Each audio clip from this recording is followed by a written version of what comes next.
Oh, hello. Pause this thing.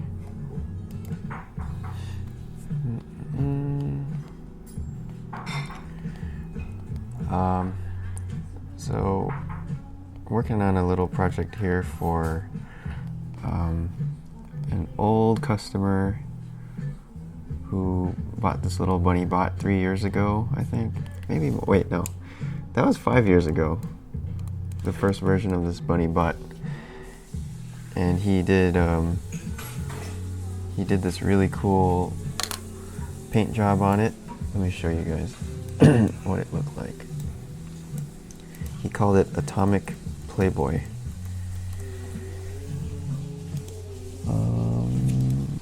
Bunny. Oh, that's not it. I should have had my photos ready. Well, let me see here. Let me show you guys what's going on behind the scenes. Earlier this week I was setting this up for 3D printing, and just by splitting it into separate parts, so like the leg and all the limbs, all the parts that have really big overhangs. And an overhang is just when, you know, like when this thing and this thing and this thing and this thing are all together, it's like a lot of shapes that are getting overlapping each other and getting in each other's way. So you're just splitting it off so that they're a lot simpler pieces. And then I set up the 3D printer on Friday and sent the one leg part off to print. It looks pretty good. We got a little bit of supports on the bottom here, which you can see. Where is it? Well, it's something like this, where you have to have a bunch of these little pillars that hold the piece up, and you have to make sure to catch all the little ridges and parts that are facing downwards. It's kind of like you're building it like a scaffolding to hold up this structure. And then, yeah, and then it came out like that. And this is my homemade 3D printer. It's a DLP printer, so it's just a regular movie projector that shoots onto a little Tupperware filled with resin and glycerin, and then there's just this little plate, a metal plate that the model can stick to, and then this just dips. It keeps going down and down and down and down into this tank, and so this projector projects a little black and white image here onto the surface of the resin, and that's what hardens up the plastic and makes a solid object. So it's pretty simple. It's only one moving part here, and you get this. And the resolution can be pretty high because this is the size of the image, and that's 1920 by 1080 resolution right there. So each pixel is only 70 microns, that's pretty tight. That's pretty, I mean, you can see my what do you call it? Thumbprints, my fingerprints there, and my fingerprints are bigger than the lines that you would see from the print. Like here you can see some print lines only on the very top where the shape is like very round, and then those are, you know, comparison to fingerprints, so it's not bad. Yeah. Hello, car Wade. And then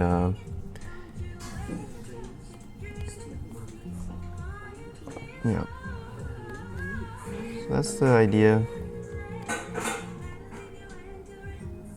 These parts were not, I printed out this one too, the body, and that came out, but the parts weren't fitting exactly together, but it's okay. But yeah, if you guys have any questions about 3D printing or prepping models for 3D printing, please let me know. Let me close this down. I think the chat is working. Alright, Red Ramos says, how fast does it print?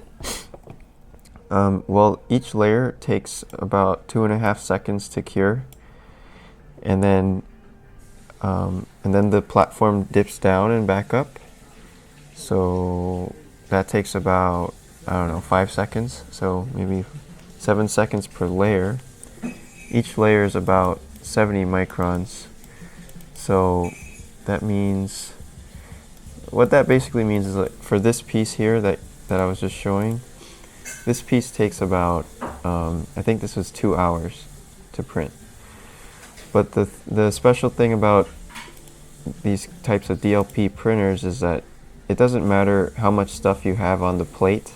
Like this whole entire build area could be filled with models. So it takes the same amount of time to print one of these as it does to print like 10 of them at the same time. So that's the only thing. I don't trust resin crosslinker chemicals in particular. Yeah, it's not good for you, right? It's like you don't trust the health properties of it. Is that it? Yeah, it's definitely nasty stuff. It's pretty, smells, I mean, it smells okay, but it's not very pleasant. But yeah, I'm just gonna finish up this model hopefully this week at some point, and then ship it off to him. And he just ordered one for his friend. So yeah. Anyway.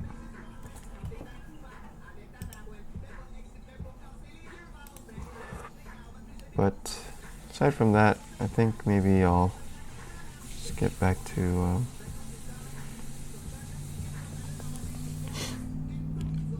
it causes immune sensitization.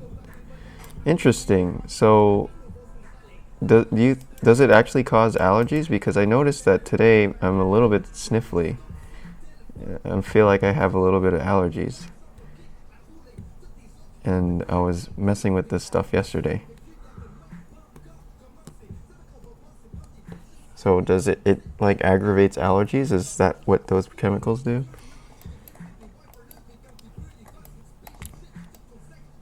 Because I remember I did have a stint where I had pretty bad allergies and I was using this stuff. So maybe now I feel pretty dumb for not knowing that.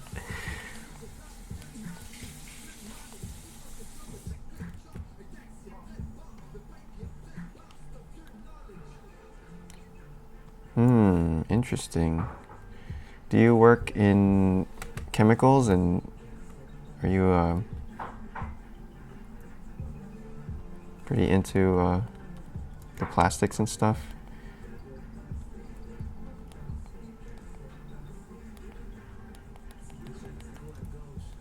That's pretty interesting stuff.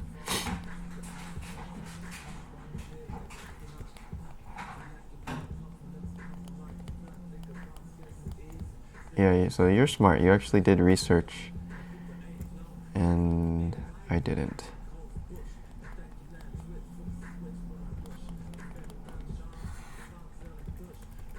But yeah, I did stop using the printing since I moved because the printer fell apart, but yeah.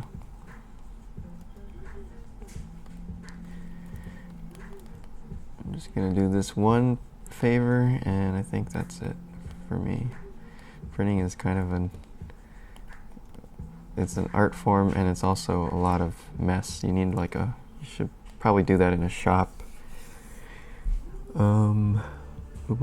US Votes says, are your scripts available to copy? Yeah, the scripts are all on my channel. Just search Blender 2.8 Heavy Poly, and you'll find the scripts there. They're free. And there's also an install video that shows you how to use them. Okay, there's at least 3 different types of UV crosslinkers. Chances are they don't have the same effect, but it gets complicated. Huh. Interesting. I mean, I definitely noticed that I'm a little bit sniffy today, and I just started using the resin yesterday, and I haven't had any allergies lately, so interesting. Very interesting. Alright, I'm gonna try to do this wheel, this tire here. We did this in my brainstorm class last week, and I figured this would be a good thing to review in case anybody forgot how to do it. I mean, it's a lot of steps, kind of. But basically, you just need Here, I'll start from scratch. Basically, you need a plane.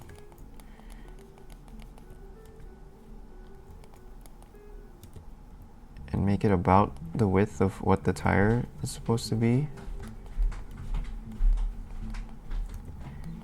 And then I'm rotating it in faces mode. So I want it to be like that.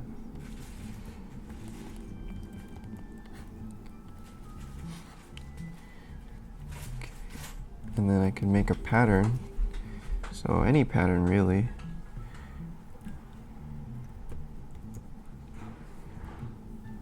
You can use knife tool.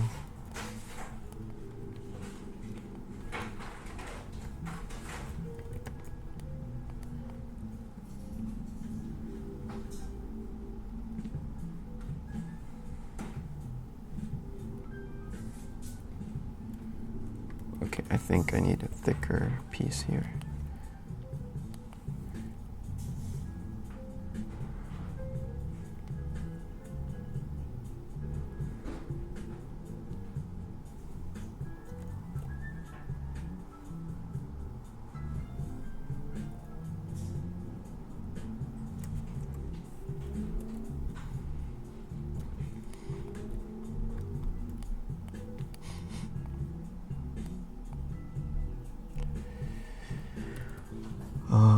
Could your pies...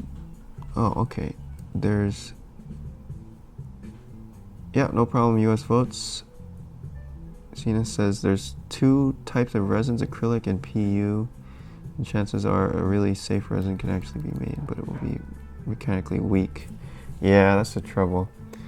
But if it's for models like figures and figurines, then I don't care about the mechanical properties of it really, just as long as it doesn't sag. Could your pies use the Blender default hotkeys? No. Well, you can set up your own hotkeys for them. Yeah, just call them. Open up the pie and you'll see the hotkeys that are assigned, and just change them to whatever hotkeys you want.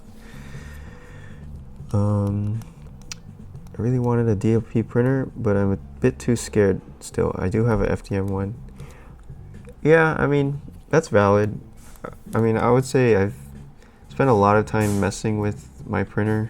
Like, it's been years working on it, and I'm still not totally satisfied with how it works, so I mean, I would say you're not missing out on too much, and you can always just pay somebody else to do it if you want. There's, you know, Shapeways or whoever, and it's actually probably worth it for them to do it.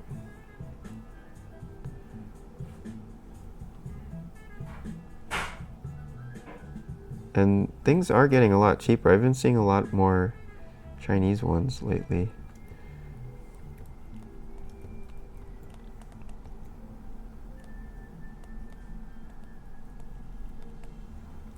What am I doing?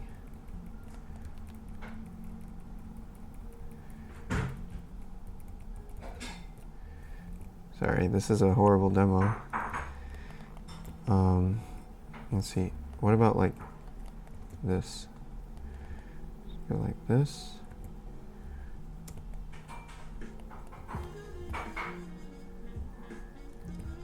So I'm making the tread pattern here, and then we're going to repeat it procedurally. Oops.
Alright, so this is a pretty long section here, but I think that's good. We're going to add a couple sections in so that when we bend this thing, it has geometry that'll allow it to bend.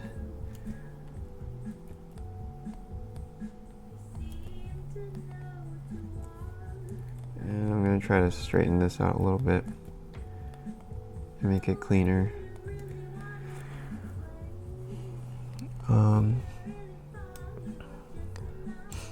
Resin is a PATA, pain in the ass. The detail's worth it. Yeah, detail is pretty cool.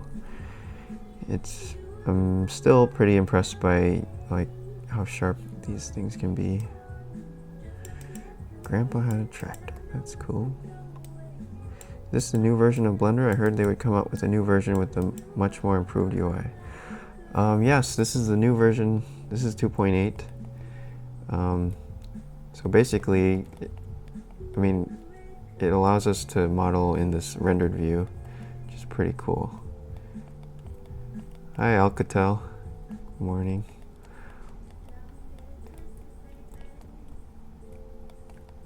Okay, so now let's bring in some magic to make this round wheel.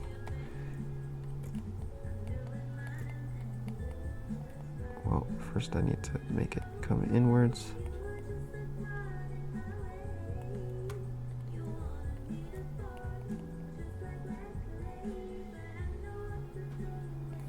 All right, let's add an array first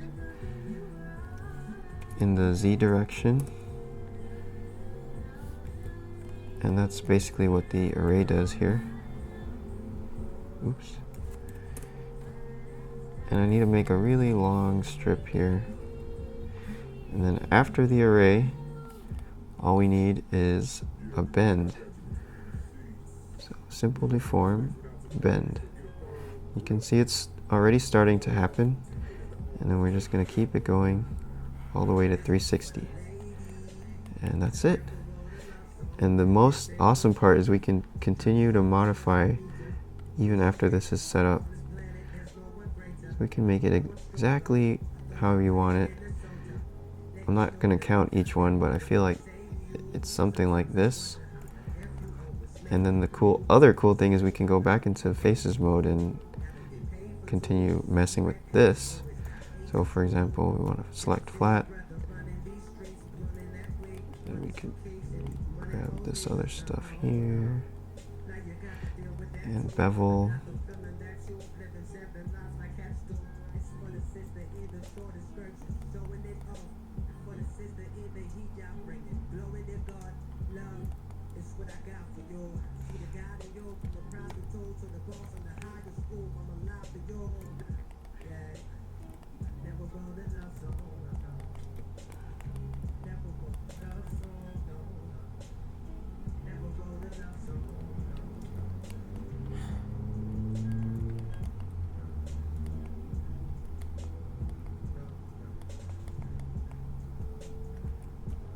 See, maybe it can make this a little bit rounder. So this is like the cross section of the tire here from the top view.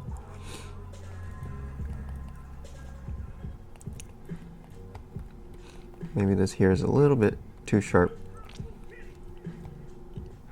I'll try like that.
Save this before it crashes. And then let's give it a rubber.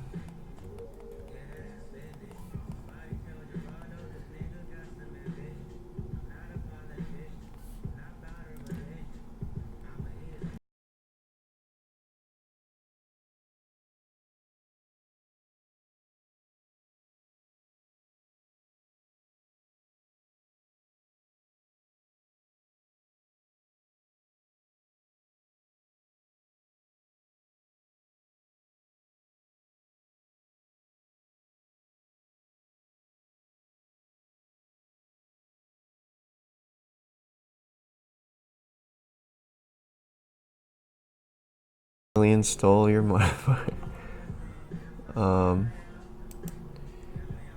Hey Igor. Yes, we have some Voodoo Blender here. What other interesting modifiers could we use? Oh. No. Oh, I could do this. What about another simple diff? Whoa. Interesting.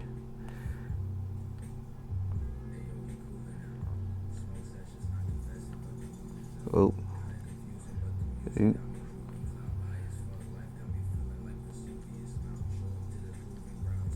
Alright, maybe I'll stop. Explode. Do I really want to do this? Let's do it. I feel like I probably need a timeline for this one. No? I don't know the explode.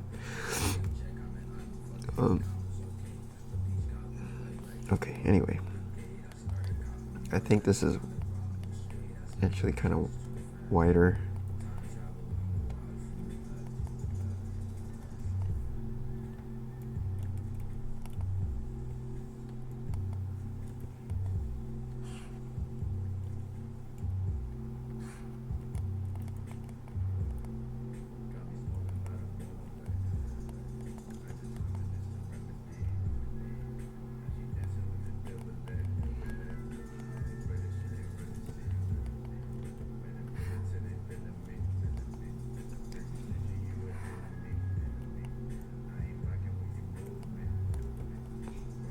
What do you guys use Blender for, if you do use Blender?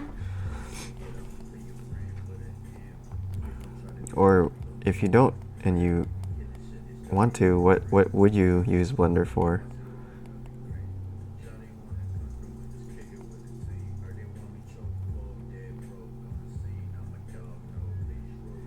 It'd be ArchViz, or making vehicles, or video games, or animations, or... I saw this really disturbing kids animation yesterday. There's so many horrible ones.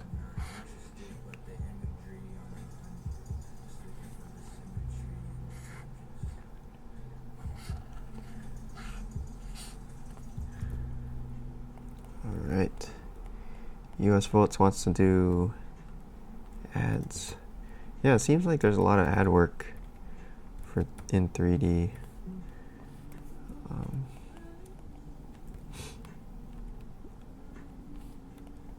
Seems like that might be fun.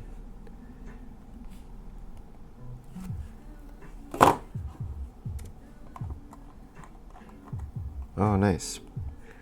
We got a product designer here.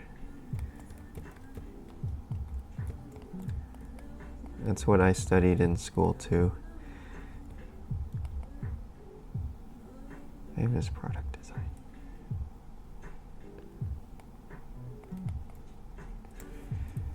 Yes, I work in animation mostly, but I use 3D a lot for my work. Actually, I can show you guys the stuff that I do. Might as well. So, yeah, here's my site. I do have tutorials and stuff for Blender and for Modo too. I used Modo for a long time for work and drawings and stuff, but yeah, this is what kind of the tutorials look like, and here's some students that have done them. Like we have a sci-fi corridor, some robots, some brawn, here's Will, and yeah, so it's kind of like a mixture of product design and entertainment design. I've worked on Tron Uprising. That was a very heavy 3D show, so we did a lot of Modo to do these vehicles.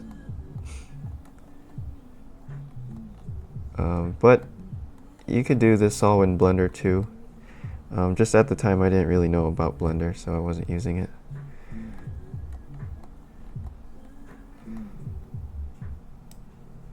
So yeah, that was a pretty fun TV show. Do I work for someone? I mean, right now I'm just solo entrepreneur, like you say, but I've worked for a lot of companies and animation studios and stuff. This is actually a advertisement, so this would be maybe something like what you were thinking. This was an advertisement for the Mitsubishi Outlander. So, you know, you do some sketches, you pick one, and then make a nice model, and then render it up. The guys at Light Farm Brazil did the renders here, but I did the initial model and the design, and then here's the car that it was based off. So we tried to get some of these like the chrome fins in there, and the kind of the face graphic, and yeah, that was a pretty fun project.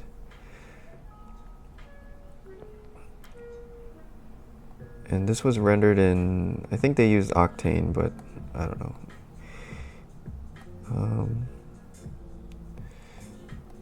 This was a project about space.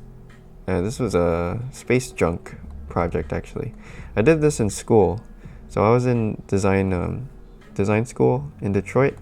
So this was just a independent project for a trash vehicle in space and like a recycling plant.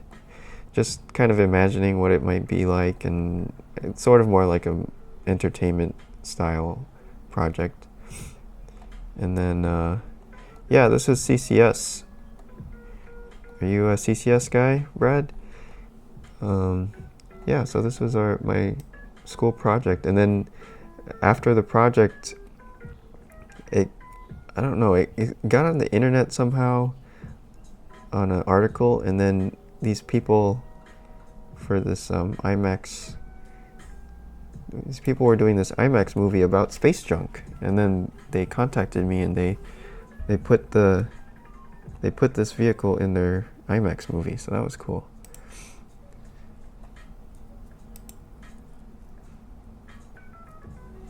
Cool.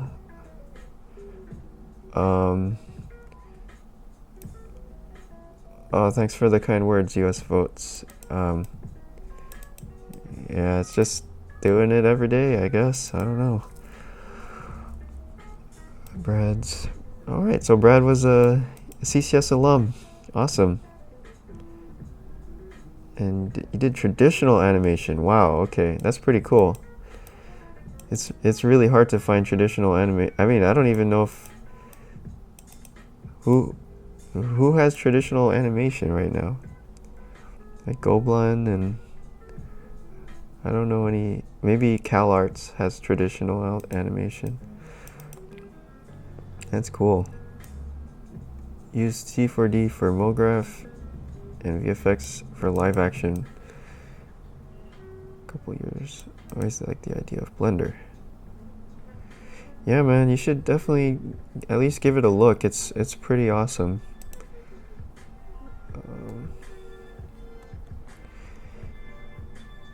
Yeah, the car design in particular was, you know, since it's in Detroit, it is nice that it was close to all the studios.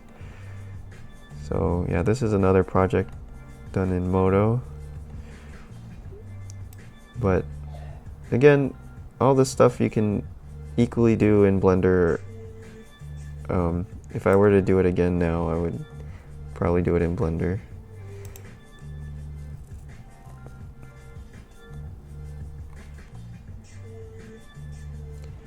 Here's a little animation.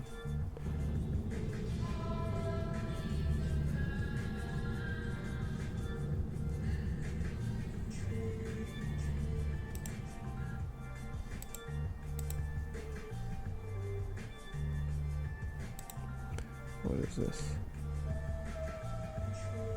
Oh, I don't think this ever got finished.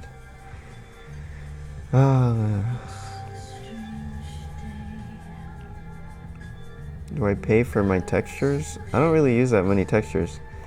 This one, oh, I think this was off of Google, the sky here.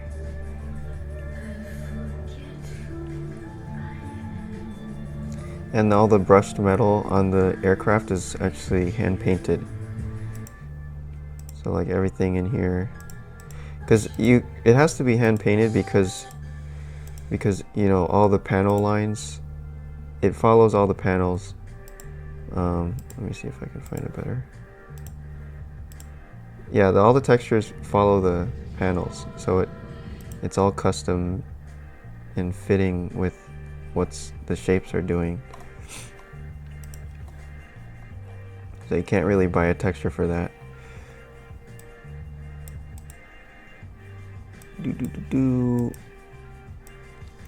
Ramon says, have you ever wanted to work in a video game? Yeah, I did work on a video game called Sunset Overdrive. This one was for Insomniac Games. And again, this is Moto. But yeah, this was a lot of work. Environments and the bad guys, some robots. It's a lot of 3D with 2D on top. Oh man, cool. I'm glad you played it. It's awesome. So I don't know if maybe you'll recognize some of this stuff, but a lot of it was just kind of trying to figure out the mood of the Sunset City, and I don't think we see it at nighttime too much, but yeah, we're trying to figure out what the headquarters for the bad guys could look like. It was like they're a drinks company, so you know, of course they have cups for their headquarters, and then a lot of graffiti and graphic stuff.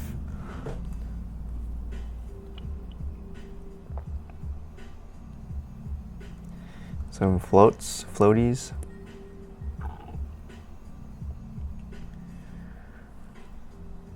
Yeah, a lot of stuff. Some of this is like a rough 3D model and then taking pictures of a fire truck and just pasting the details on, like the panels and the diamond plate and the ladder. Oh, this is a bad guy boss building.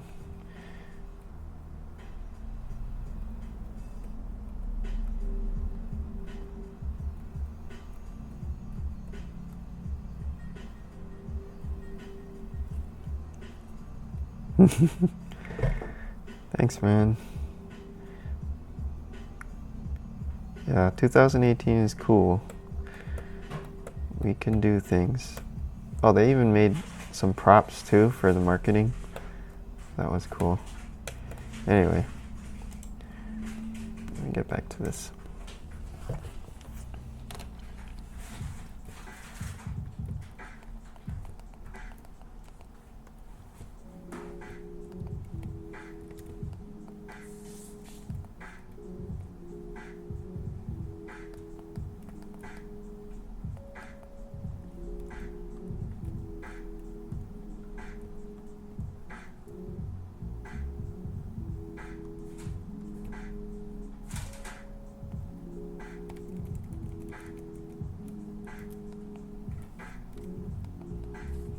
So I'm cutting out this piece here to be separate because I want to try to cut these curves into it. So maybe, let's see, maybe we can let's add a cube. Just put it over here somewhere.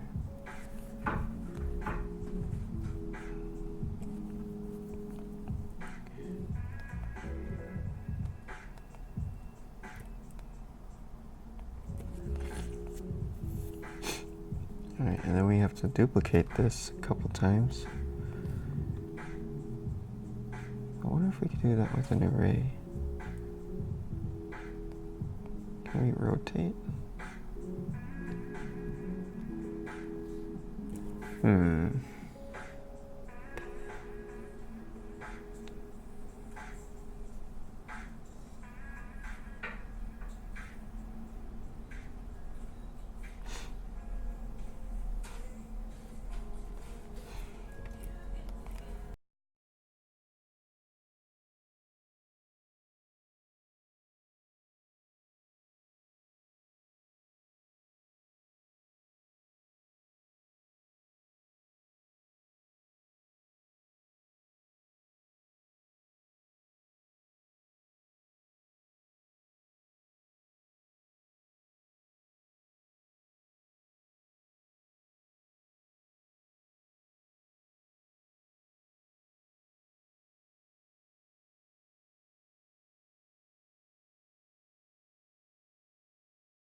Do you have some plugins that you think is a must-have? Well, I basically just use my own setup here, which I've kind of worked on a lot. I think it's worth giving it a shot if you want. You can search, let me see, if you search Blender 2.8 Heavy Poly, this little config here is what I'm using right now, and it's kind of like my workhorse for everything. But aside from that, there's also Hard Ops by Jerry Perkins. This one's really good. And also Mesh Machine, I think. Yeah, Mesh Machine. I've followed this developer too. Just his demos are really cool, and I haven't used it myself, but I'm pretty sure this is awesome. I just don't use these because I teach Blender, so I kind of try to keep the scripts to only free stuff, which is my stuff is free, but I charge for like showing you how to use it. So I guess it all costs a little bit, but anyway, those are my recommendations for plugins. Oh, also Box Cutter. Are you using multiple GPUs with Blender? Right now, no. This is a 1070 that I'm using right now. Do you think there's a quad bevel? I don't know. You can bevel quads already. You don't need hard ops for that.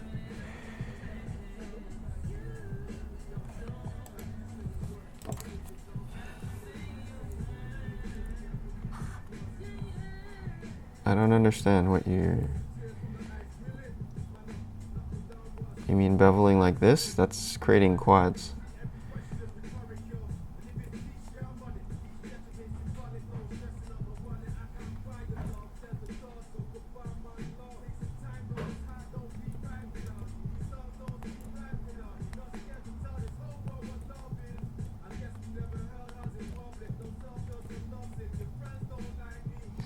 The radial array here needs to be better.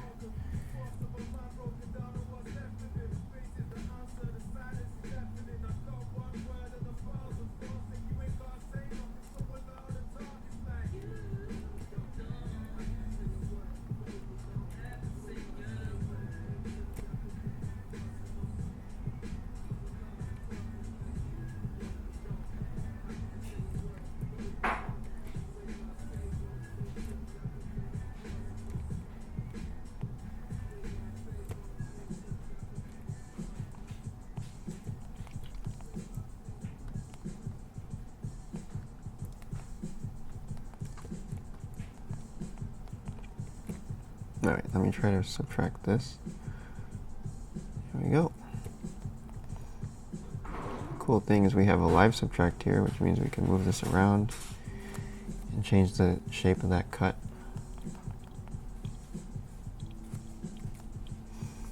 And then after that, that's when we do the solidify.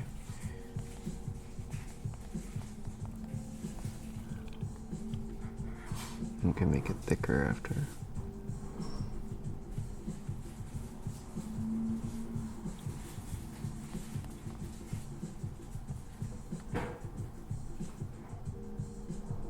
Or not. Never mind.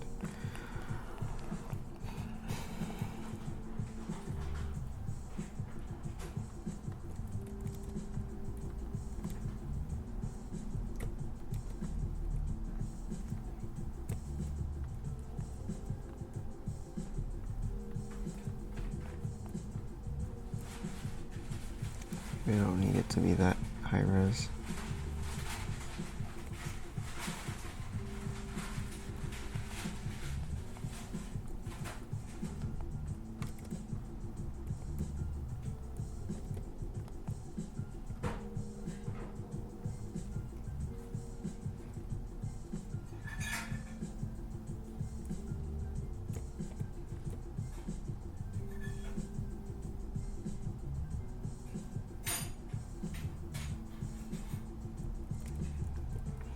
There's also some kind of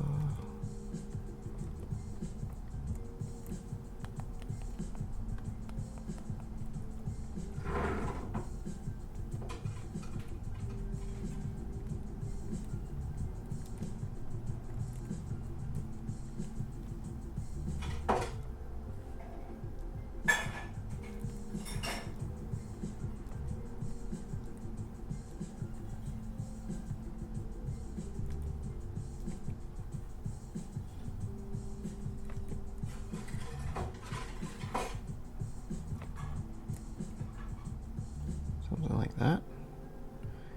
Triangle.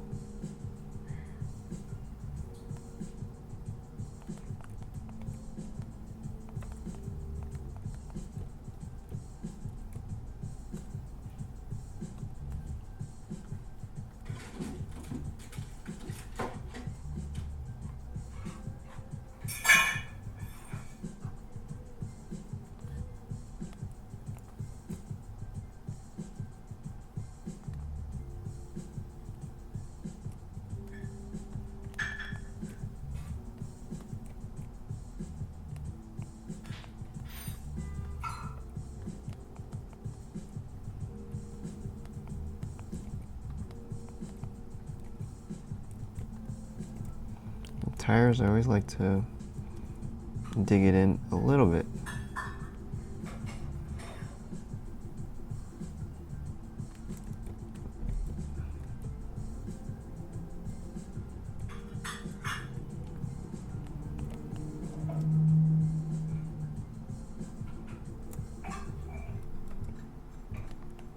So it looks like the ground is, or that there's some weight to it and they're squishing. Although it would be pretty cool to get some grass in here, maybe.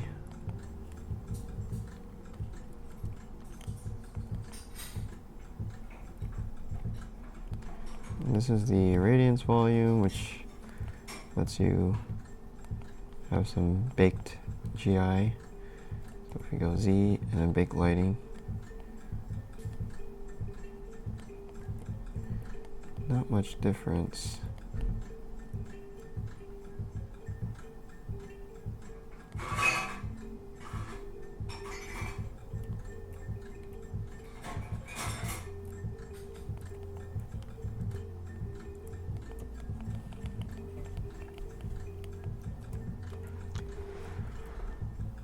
So if you're just joining us, I'm just doing some tractor modeling here. If you have any questions on Blender or 3D or Blender 2.8, we're using the latest Blender here. I downloaded it today just to try to play around. Let me know if you have any questions or whatever.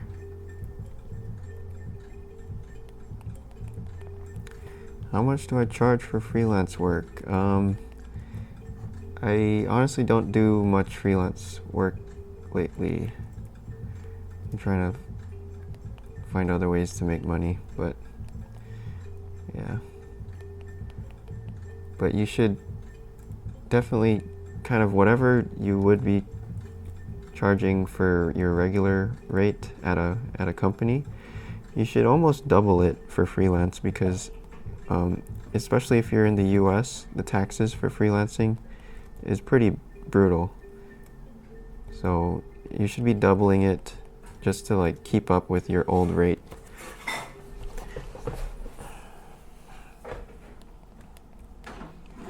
And just in general for freelance, you charge way more than you normally would.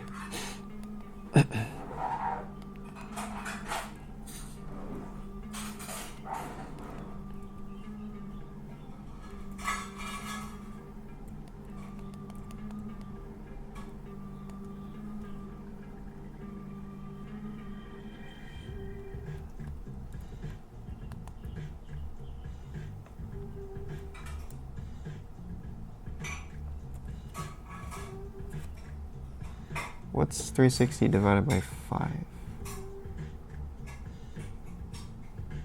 772? Yeah, here we go. I'm gonna do a little bit of math.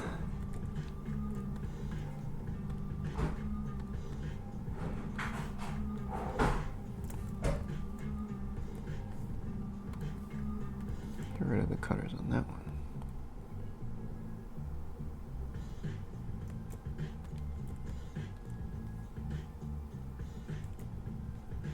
But yeah, you should be charging at least like, I don't know, I would say at least $50 an hour for freelance work if you're living in the US.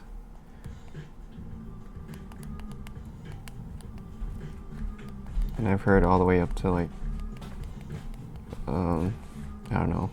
I think the highest I heard was $3,000 for a day, but that's kind of crazy.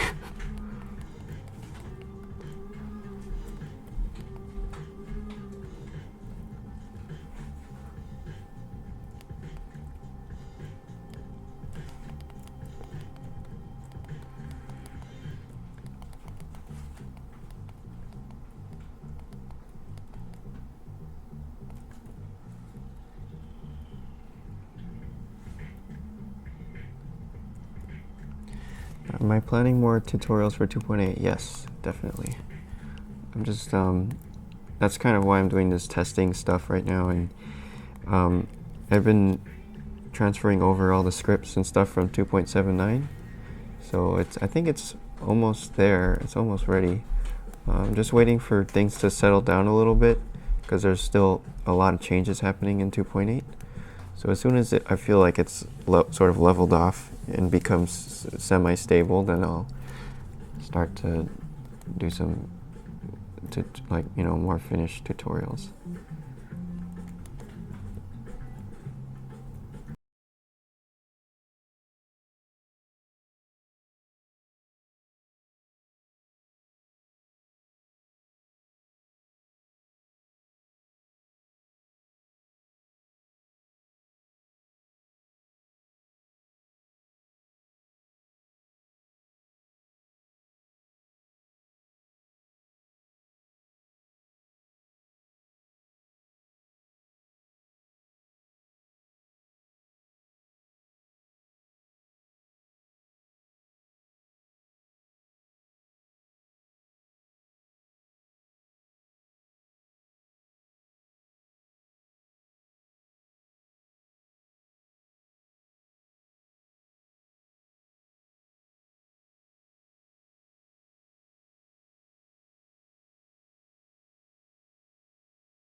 Does my Blender config interfere with the default one a lot? Yes, it completely replaces the default one, so it's pretty different.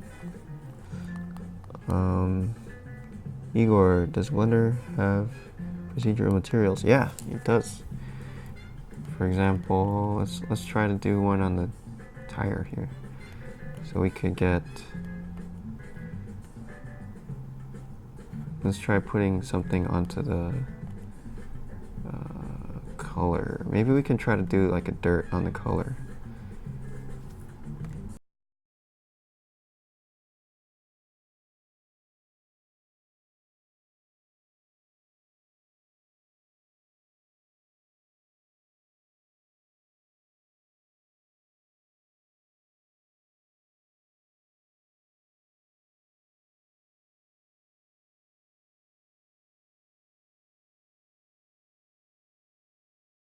Based off the object. Oh, we're in the wrong material here. Let me switch to rubber. Noise.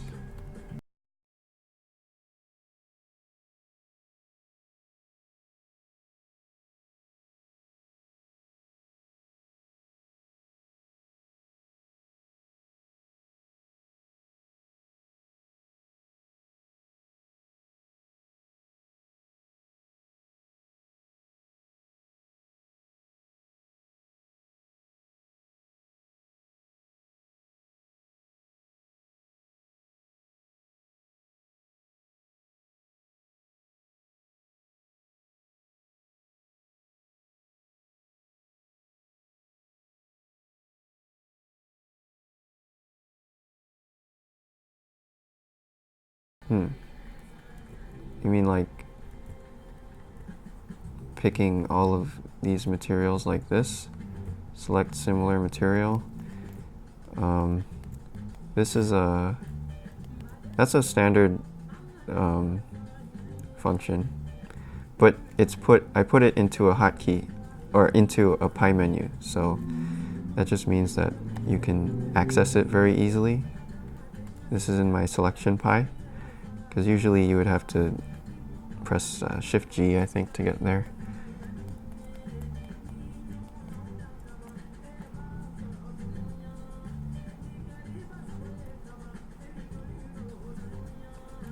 Control click to extrude. Well, I've got that binded to E right now, but yeah, I could see how control click might be more useful. Right now I have control click as invert selection, but yeah, it depends on what you use more of, and you can definitely, like, I'm not saying my way is the best way. I think this is just the stuff that I use the most. Alright, so this noise here, let's play with it a little bit. So this is a procedural noise. We can tell it to control color, ramp.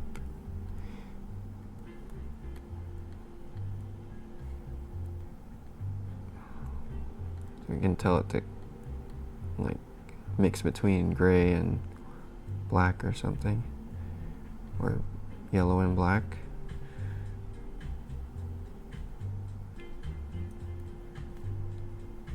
And you can put another noise, which will kind of like multiply that noise by another noise, and then you get weird, even weirder stuff. But I want to see if we can control this material to show up in the cavities and like in the dirty areas. So let's see.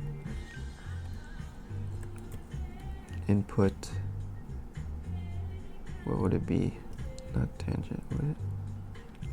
It's in here somewhere.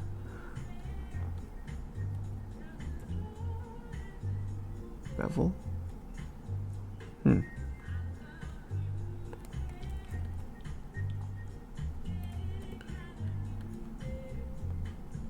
Alright, let's see. This.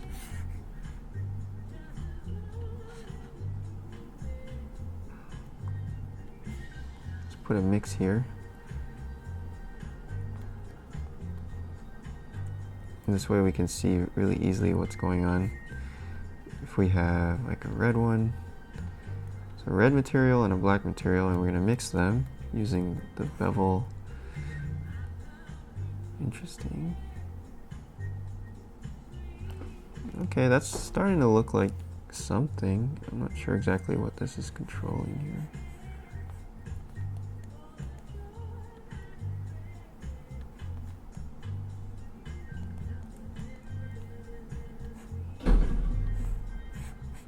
Alright, let's try a different mix. Let's try oh,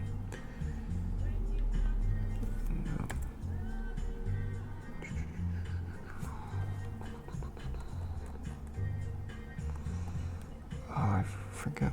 Is it dirt textures or something like that? Oh my god, does anybody know where this thing is? I feel like it should be an input and then geometry, possibly? Pointiness, there we go. So what if we plug pointiness in to control this?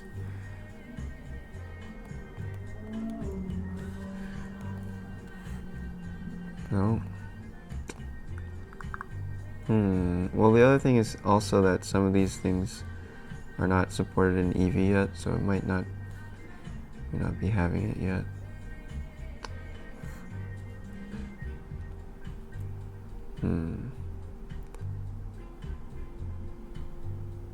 Well, oh, ambient inclusion, there we go. Maybe that'll help.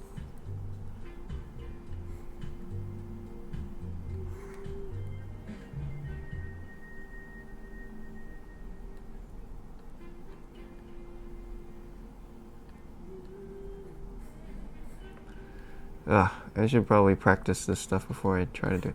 Anyway, I know that you can control it somehow. I just I haven't done it in a while, so I don't really remember.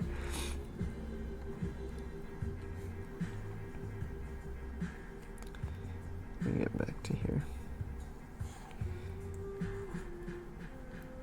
Actually, Gleb Alexandrov has a pretty good video on texturing. Just look up Creative Shrimp. Oh, pointiness with color ramp. Okay, let's try that. Let's see. It was under geometry. Pointiness goes into factor.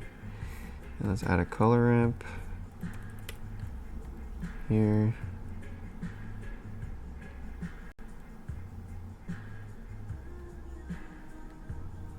Oh, you're right.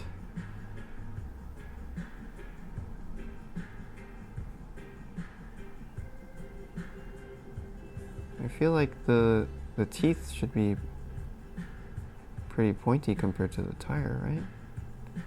Why isn't this working?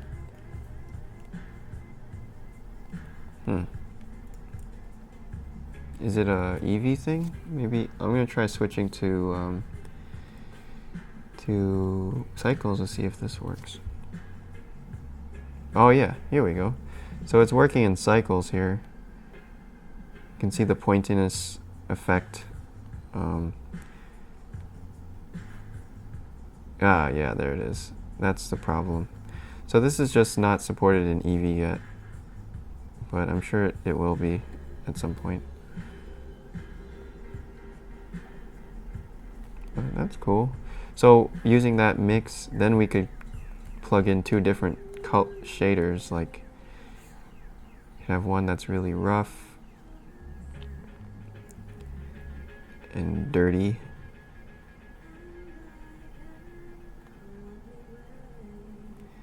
and then one that's just kind of a cleaner rubber. And then you would just control that with the pointiness.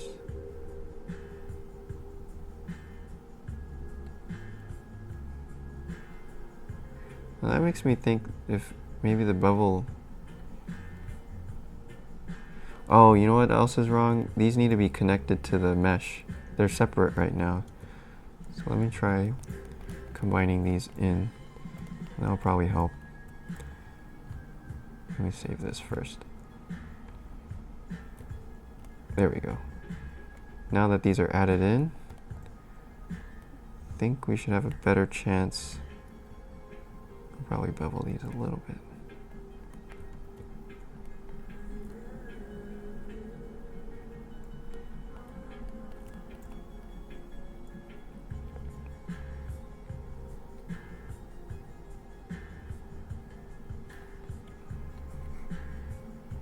Oh, so that effect would be too expensive, you think?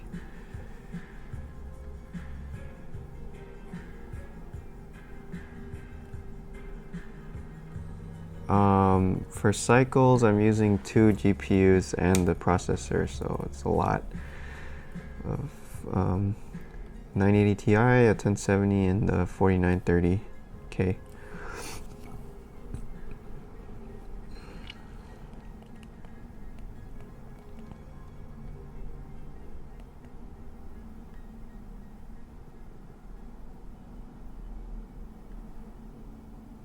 Ooh.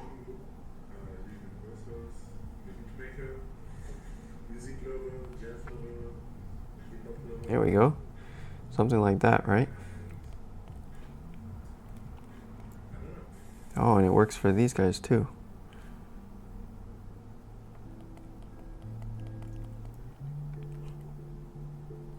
But then we have this weird problem of these things are not welded together, I think.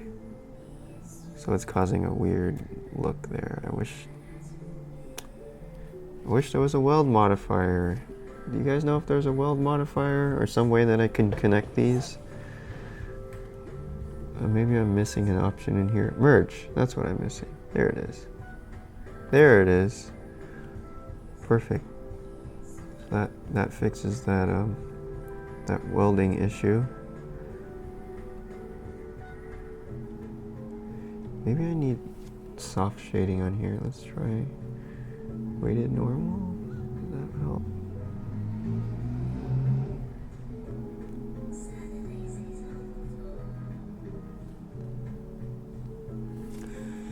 Okay, good enough.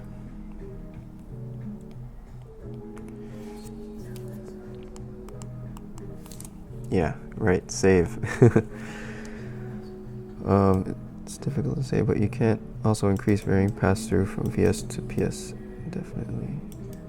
What is VS to PS?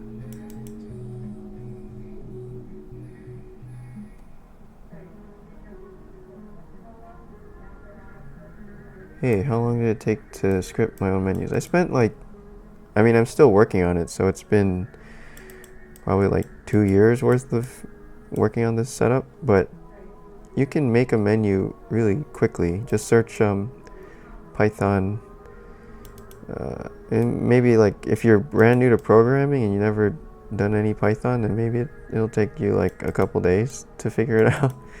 I don't know.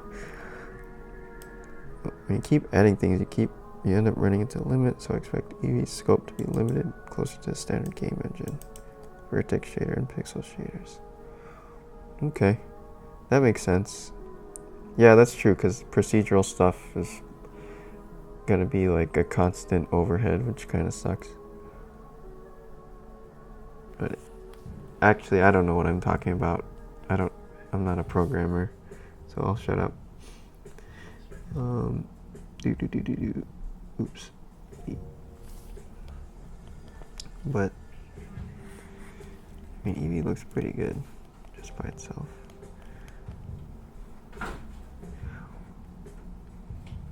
Or you know what would be good too?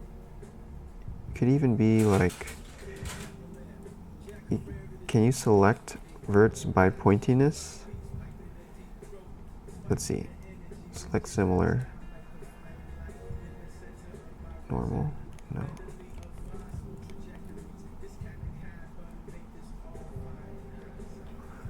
I mean, you could manually paint this in too. I'm gonna skip that for now.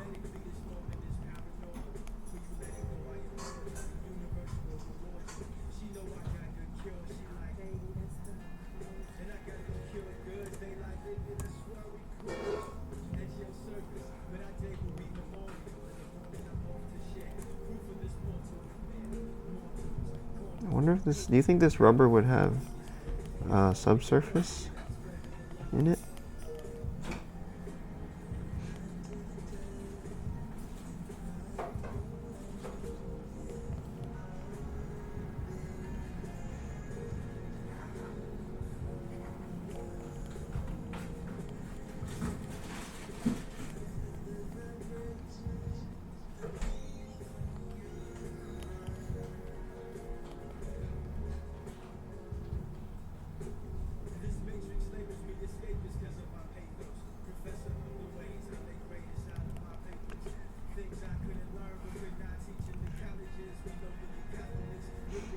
What would be a good texture for this? Musgrave or Runaway?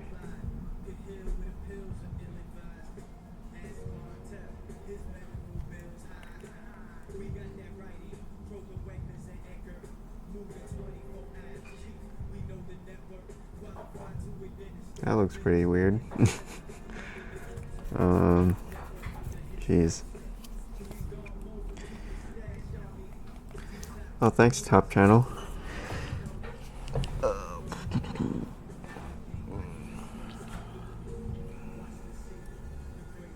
You can't make light pass through an inner tube of a bicycle either. Okay, alright.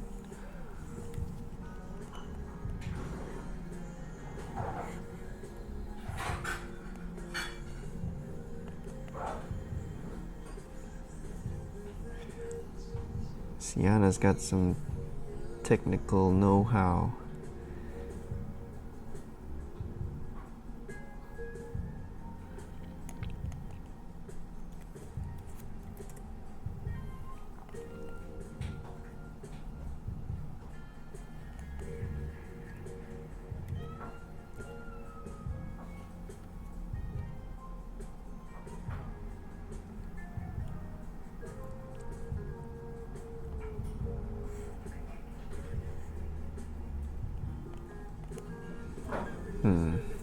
Let's try a mix.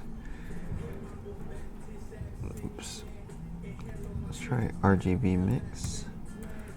I'm gonna try to use this noise as a mask for another noise. Let's see, darken.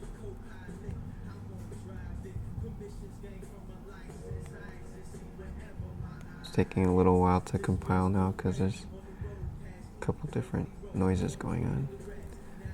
Let's try. Wait, subtract.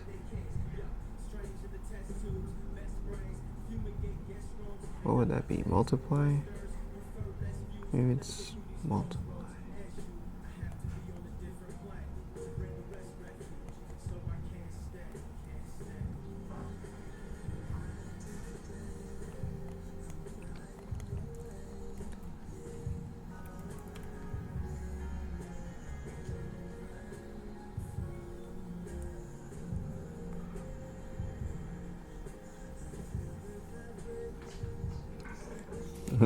Yeah, more of an amphibian skin.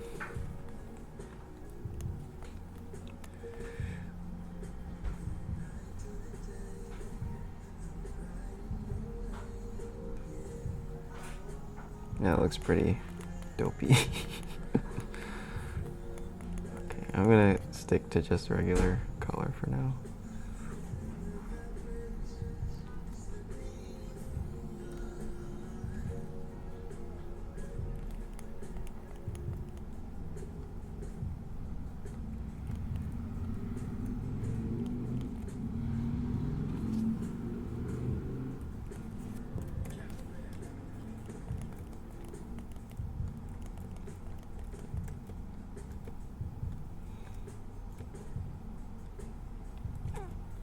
This should be, what should this be? I think this is gray.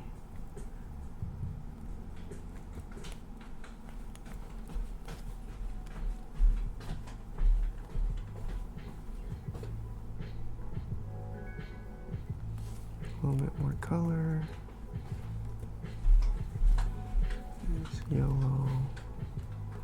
A little bit less color.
Background noise sounds like a cat carefully picking your place apart.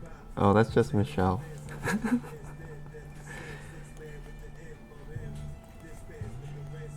She's making a cake. It's my birthday.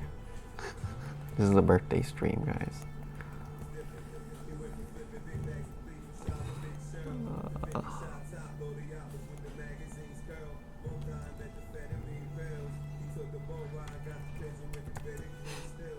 Metal apply.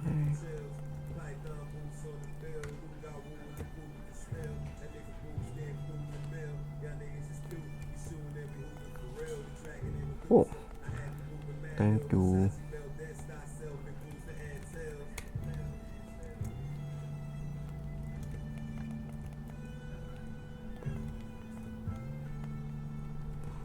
Oh, these are kind of cool, actually. So the way these work, see, like, you can move these anywhere and it'll automatically stick to whatever's under it.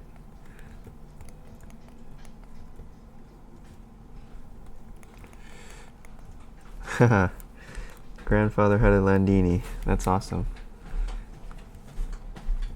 This thing is so cool. It looks like a robot or something.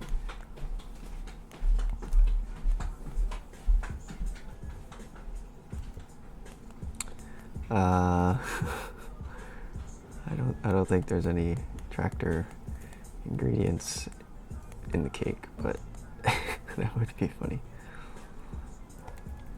There's orange juice.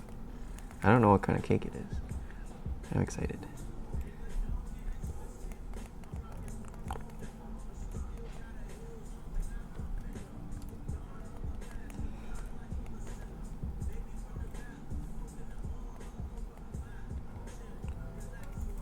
Alright, to make them stick, oops, we are using a shrink wrap modifier.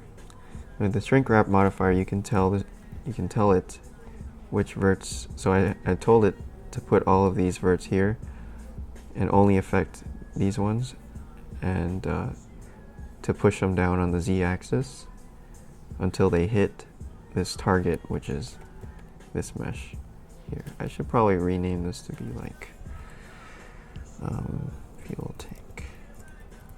I think that's a fuel tank. So now these guys, they're told to target the fuel tank, push down on Z, and that's pretty much it.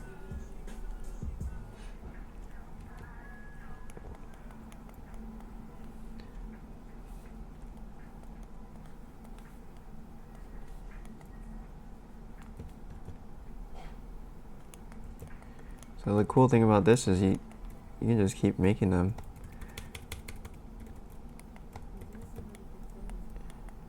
Like for this little thing. Oh, I think that might be negative. Is that negative? Not sure. But check that out. It just works.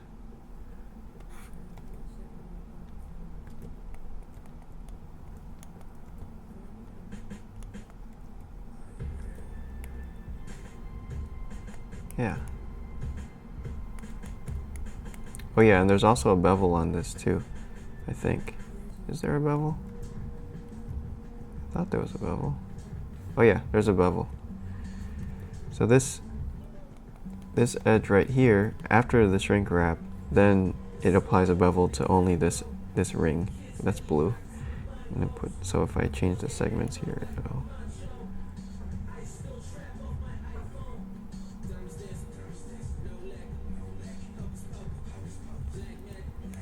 yeah. So it's a shrink wrap and a bevel.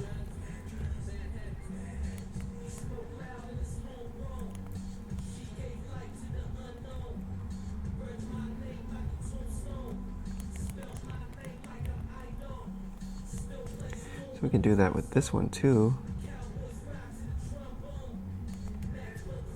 Separate this off.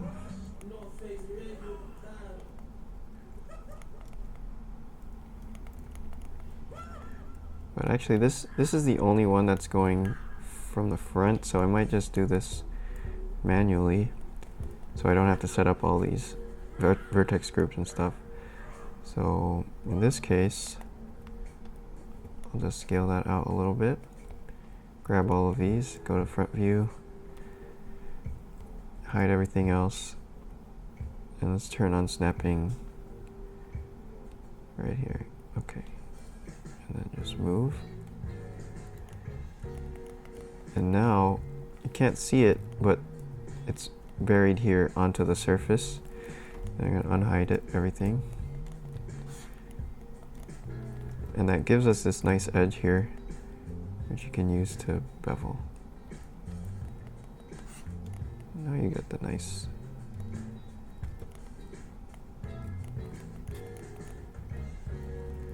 blend.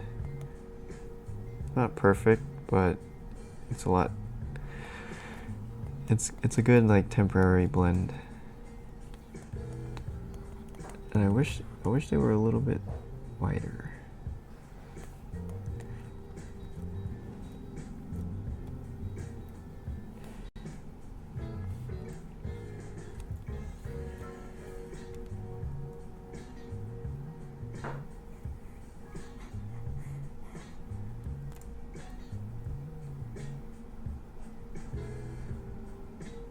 That's the nice thing about the modifier. We can just do that.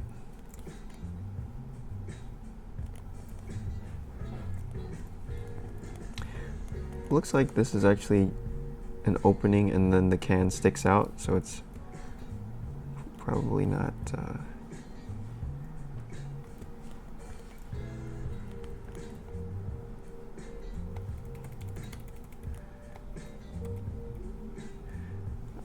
I think it's more like this.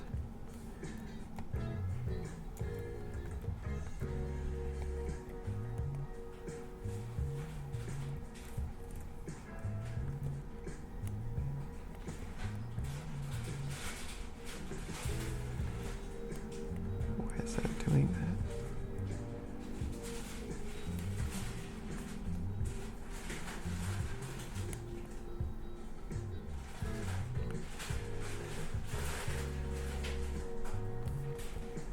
There we go.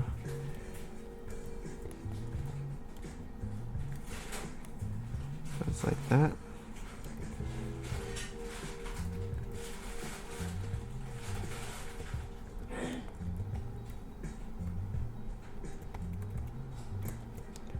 Change that to metal.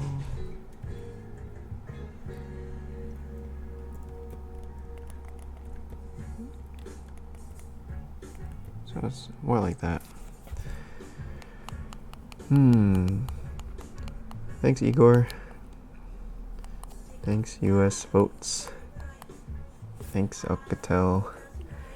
Have you used 2.8 bevel shader? Not yet. I have not. 2.8 is like a new application. A little bit.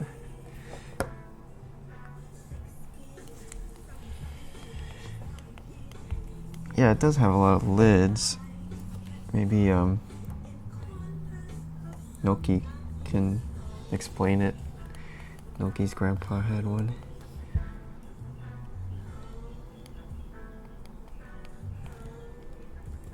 Alright, and then this one is kind of too much here.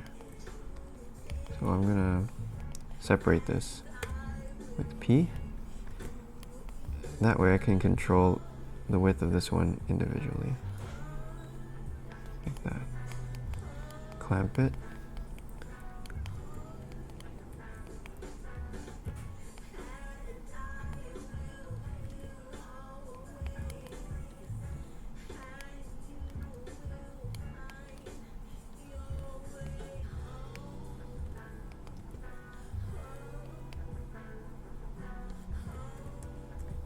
Oops.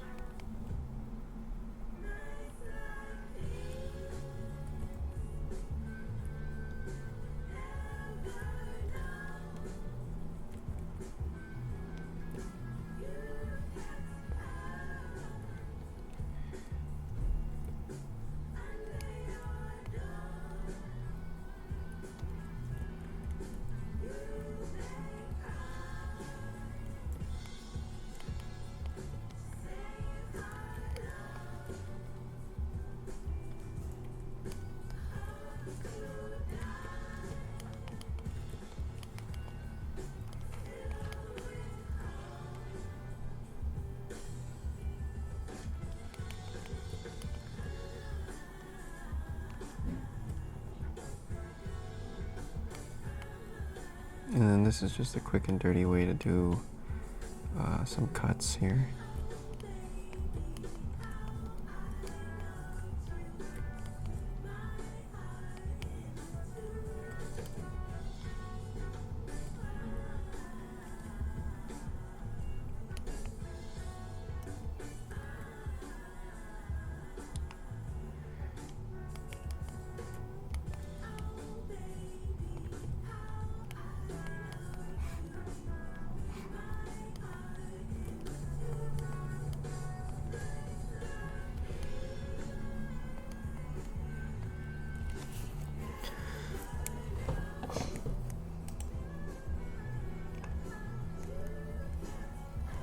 So you click on the top of a cylinder, and then how to select the faces.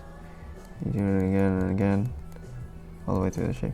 Oh, so that's that command is well, on my setup it's Alt-Z, and it just lets you grow, and that's really handy for selecting stuff. Alt-Z. But again, this is for my setup. On regular Blender, that would be called grow selection, or select more, sorry. Select more. So you would just find that command and then you could continue to use it. So you select more. Oops. Select more. There it is.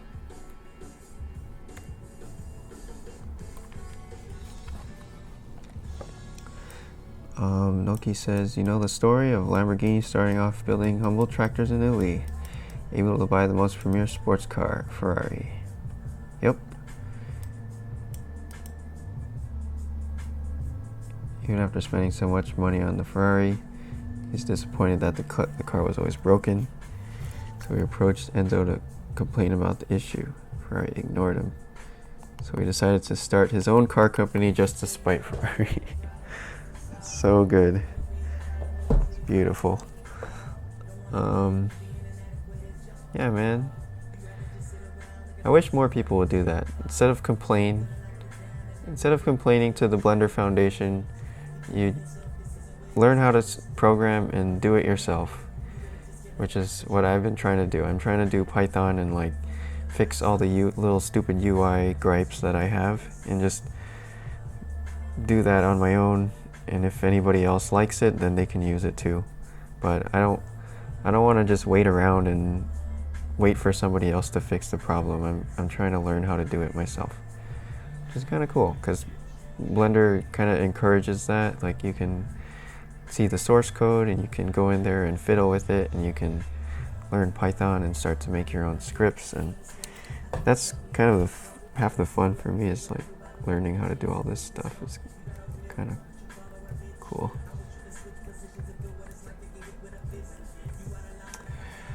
All right.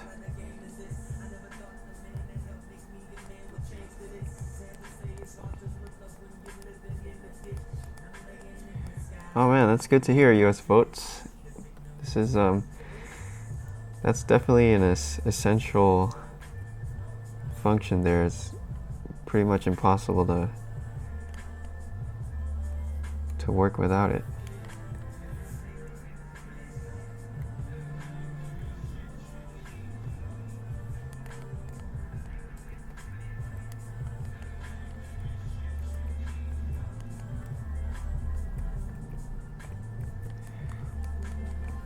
By the way, guys, I'm gonna plug my little stuff too. If you wanna learn more Blender stuff, I have some tutorials at heavypoly.com. So I have this Blender bundle that has a bunch of different projects. There's a NES controller, a Braun dust fan, a robot, and a corridor, sci-fi corridor. So if you look, we have a Facebook group too, called Heavy Poly Forum, and you can join in there, and there's actually a lot of people posting their projects and stuff. This is Fuad. He's pretty crazy. Helmets, and then this is a Gundam I was working on the other day. This is Christopher. He did the Crabbot tutorial, but made it kind of different. Looks a little bit more steampunk and more, I don't know, it's chunkier and heavier. So that's pretty cool. So yeah, people do these tutorials and they kind of like change them up a little bit. Here's Jeremy. He was doing like an EEVEE test with the Crabbot tutorial.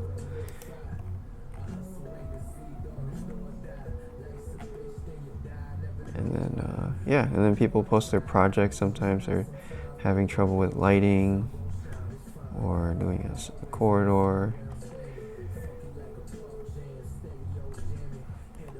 Anyway, that's my plug for today.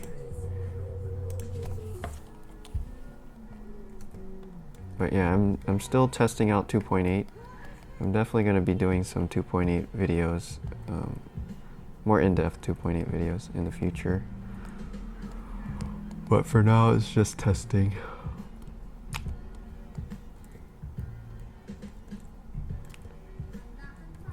Oops. Oh, that's not good.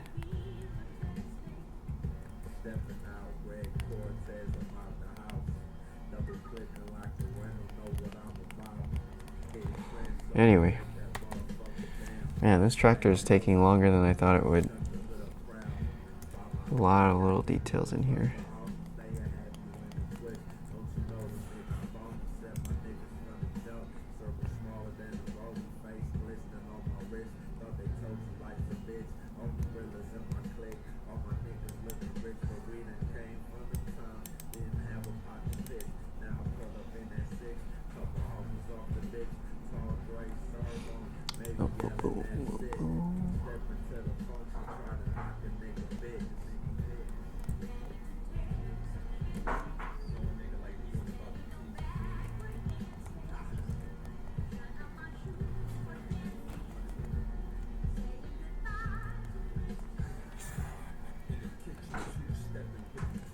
Is this a giant flywheel? This is the world's heaviest flywheel.